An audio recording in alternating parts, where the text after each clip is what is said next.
बिस्मिल्लाहिर्रहमानिर्रहीम। अस्सलामुअलैकुम। आप देख रहे हैं 1/1 न्यूज़ HD।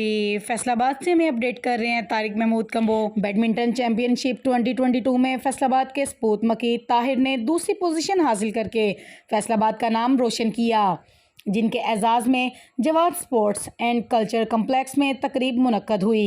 सूबाई वज़ीर कल्चर मियाँ ख़याल अहमद का सत्रू इस मौके पर मेहमान खसूसी थे।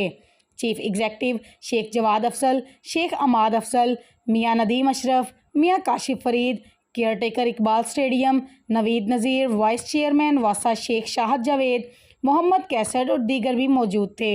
शेख जवाद अफजल ने मुकीत अफजल को मुबारकबाद देते हुए कहा कि खेलों की तरवीज व तरक्की के लिए इक़दामात का तसलसल जारी रखा जाएगा।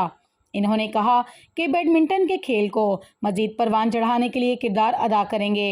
सूबाई वज़ीर ने Jawad sports and culture complex की तरफ से बैडमिंटन के प्लेयर के एजाज़ में मुनक्कद तकरीब के इनाकात को सराहा और कहा कि मुकीत ताहिर ने उम्दा खेल पेश करके सरफखर से बुलंद किया। हुकूमत ऐसे नामवर खिलाड़ियों की हौसला अफजाई जारी रखेगी। इस मौके पर मुकीत ताहिर को 1 लाख रुपये नकद और ट्रॉफी का इनाम भी दिया गया। मज़ीद ऐसी खबरों से बाखबर रहने के लिए देखते रहिएगा हमारा चैनल 1/1 न्यूज़ HD। ताज़ा तरीन अपलोड्स की नोटिफिकेशन हासिल करने के लिए हमारे चैनल को सब्सक्राइब करें और साथ में दिए गए घंटी के निशान को दबाना ना भूलें।